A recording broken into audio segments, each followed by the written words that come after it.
Sebanyak 17 unit mobil disita KPK dari sejumlah tempat yang digeledah seperti Lamborghini, Ferrari, Bentley, dan Rolls-Royce. Untuk memperberat hukuman Atut yang semula 4 tahun menjadi 7 tahun penjara terkait kasus suap terhadap... Kalau emosi kalian masih membuncah dan ingin memberontak gara-gara perilaku ex-Menteri Pertanian Syahrul Yassin Limpo di video sebelumnya, saran kita, tahan dulu. Masih ada nih yang gak kalah menghebohkannya dalam perkara kasus korupsi. Kenal sosok ini kan? Beliau adalah ex-gubernur Banten tahun 2007 hingga 2015. Sekaligus sebagai gubernur perempuan pertama di Indonesia. Plus, sebagai salah satu dinasti politik terbesar pertama Indonesia. Hebat banget nih orang. Ya meskipun begitu sayangnya ia harus terjerat dengan kasus keji yang sepertinya sudah jadi hal yang umum bagi para pejabat, tapi dibenci oleh rakyat seantero Indonesia. Yup, korupsi. Awalnya sih bukan beliau yang dijerat langsung. Kasusnya itu mencuat ke publik saat sang adik Tubagus Hairi Wardana dicokok Komisi Pemberantasan Korupsi karena diduga melakukan suap pada Ketua Mahkamah Konstitusi saat itu, Akil Mukhtar. Wawan, sapaan akrab adik Atut ini berniat untuk memuluskan pengurusan sengketa pilkada Kabupaten Lebak, Banten yang digugat oleh salah satu paslon yang kalah. Nilainya sih nggak seberapa, kurang lebih cuma 1 miliar rupiah. Ingat, kata cumanya dalam tanda kutip ya, nominal yang sebenarnya nggak begitu mengejutkan untuk dinasti Atut. Tapi dari kasus inilah semua jadi melebar. Saat Wawan ditangkap, Atut kemudian dicekal ke luar negeri. Setelah penelusuran yang berliku-liku dari Jaksa Penuntut Umum serta Komisi Pemberantasan Korupsi, status Atut pun dinaikkan menjadi tersangka saat terbukti punya keterlibatan dalam kasus ini. Menetapkan Ratu Atut Sosial, Gubernur Banten, selaku tersangka. Padahal saat pemeriksaan dan sidang, Atut berhenti-hentinya berkelit bahwa ia justru adalah sosok pahlawan yang meminta paslon untuk tidak menggugat ke MK apalagi hingga menyuap. Namun, sesaat sebelum ditersangkakannya Atut dalam pusara kasus yang melibatkan adiknya, sosoknya benar-benar disikat habis oleh para penyidik KPK saat ketahuan melakukan penyelewengan dana pengadaan alat kesehatan di Rumah Sakit Rujukan Provinsi Banten dengan total kerugian negara hingga 79 miliar rupiah. Phew, definisi udah jatuh tertimpa tangga pula ini mah. Tapi nggak apa-apa, berangus semua kejahatan-kejahatan yang menggerogoti kekayaan negara sampai ke akar-akarnya. Dari 2 kasus yang mencoreng namanya tersebut, publik nasional jadi tahu kalau rupanya Banten masih menganut sistem dinasti. Sama seperti di Cina lebih dari 100 tahun lalu melalui dinasti Qing. Bedanya, dinasti di Banten merupakan keinginan warganya sendiri. Loh, kok bisa?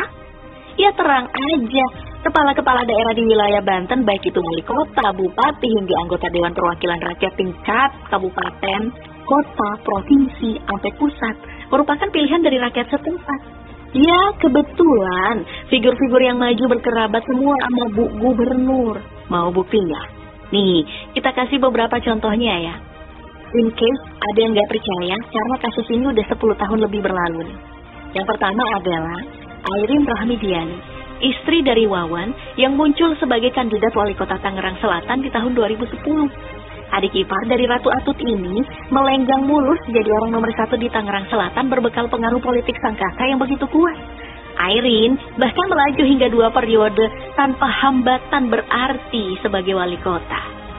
Menariknya, Airin beberapa kali tersorot pemberitaan saat suami dan kakak iparnya mendekam di balik jeruji besi karena kasus tadi. Ya gimana enggak, di garasinya ada belasan mobil dengan total nilai puluhan miliar rupiah yang berasal dari pabrik-pabrik ternama. Sebut aja ya, Ferrari, Lamborghini, Bentley, hingga Rolls-Royce.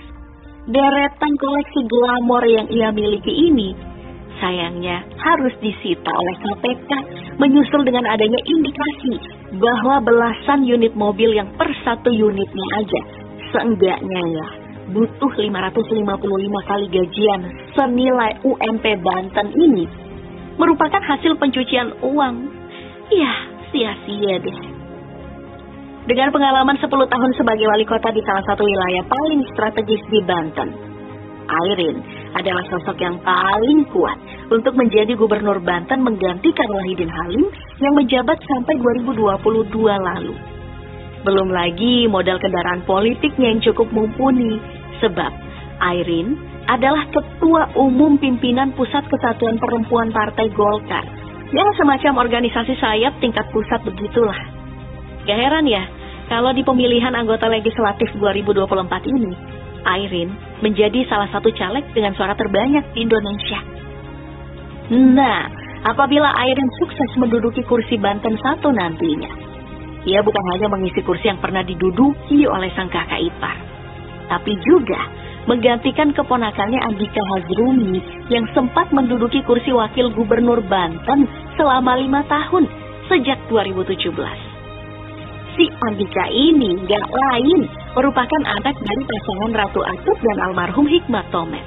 Gokil. Kayaknya gak ada pengaruhnya ya kasus yang menjerat ibunya. Masih lancar aja buat keluarga-keluarga. Nah, sebelumnya Andika adalah anggota legislatif tingkat pusat. Pria kelahiran 1985 ini menjadi anggota DPR RI di usianya yang baru menginjak 24 tahun. 5 tahun berselang, ia berpindah ke DPR RI saat meraup suara yang cukup di pemilu 2014 melalui Partai Golkar. Belum selesai masa jabatannya, ia kemudian memundurkan diri untuk maju di Pilgub Banten sebagai calon wakil gubernur. Setali 3 uang, istri dari Andika juga mencicipi nikmatnya kekuasaan di tanah Banten sejak terpilih menjadi wakil rakyat Loh, kok jadi nyanyi? Gak tanggung-tanggung wanita bernama Ade Rossi ini, Hoirunisa ini, bahkan didaulat sebagai wakil ketua DPRD Provinsi Banten dalam kurun waktu 2016 hingga 2019. Wih, suami wakil gubernur, istri wakil ketua DPRD. Bisa dibayangin, kalau lagi pilotok malam-malam, pembahasannya pasti soal rakyat nih. Wah, luar biasa saudara-saudara. Jangan lupa, kalau Andika juga punya adik yang bernama Andiara, yang udah 2 periode mewakili Banten di Senayan sebagai anggota DPD. Wow. Next, kita lanjut ke nama yang udah nggak asing juga di telinga warga Banten sih ya. Beliau adalah Ratu Tatu Kasana. Wanita kelahiran 1967 ini merupakan bibi dari Andika, sekaligus adik kandung dari Ratu Atut yang saat ini mengisi jabatan Bupati Serang di periode keduanya. Pemimpin wilayah Serang bukan hal yang tiba-tiba nih bagi Ratu Tatu. Ia dulunya sempat menjadi wakil bupati selama 1 periode sebelum akhirnya mendapat amanah jadi orang nomor 1 di kabupaten tersebut. Dari pernikahannya dengan suaminya, Ratu Tatu dikaruniai 3 orang anak yang salah satunya yakni Pilar Sagah Ihsan. Sekarang menduduki jabatan Wakil Wali Kota Tangerang Selatan, pos yang sama dengan Airin beberapa tahun lalu. Nah, selain yang menduduki jabatan eksekutif dan legislatif, masih ada nama lain yang cukup menarik. Ia adalah Ratu Lilis, adik tiri dari Ratu Atut yang dicokok kejaksaan karena terbukti melakukan tindak pidana korupsi di wilayah Kabupaten Lebak, Banten.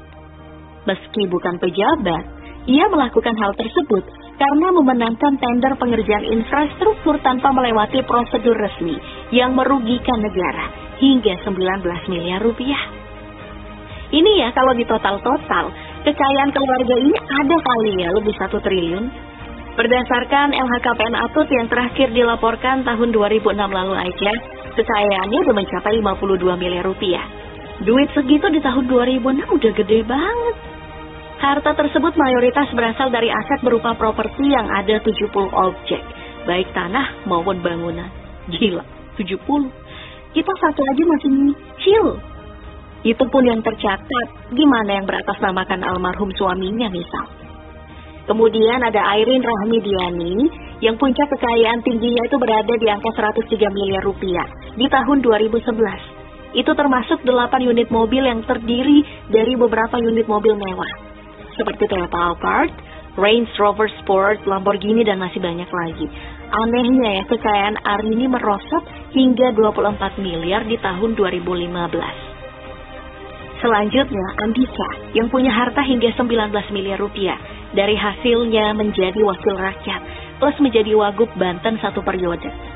Gak ketinggalan ada Ratu Tatu yang menikmati harta sebesar 46 miliar rupiah yang mayoritas disumbang oleh 89 objek properti yang dimilikinya. Sebenarnya kalau dilihat-lihat nggak ada yang terlalu mentereng di laporan harta kekayaan anggota keluarga besar Atut. Nilai korupsi dan kerugian negara juga kalau dipikir-pikir ada ratusan koruptor yang lebih ganas lagi. Tapi ingat ya, yang namanya korupsi, entah itu 1.000 perak sampai triliunan pun, tetap aja korupsi. Lagi pula soal harta, meskipun di laporan resminya nilainya cuma segitu, kira-kira foto-foto ini udah cukup menjelaskan kan ya? Kadang fenomena korupsi itu seperti layaknya gunung es, yang kita lihat cuma permukaan doang. Tapi anehnya, kok yang kepilih mereka-mereka lagi sih? Apa warganya nggak peduli sama kasus yang menjerat? Atau rupanya selama ini kita salah? Mereka terpilih karena tertutupi sama prestasinya. Nah, warga Banten, komen dong di kolom komentar. Kali aja bisa ngelurusin berita yang beredar.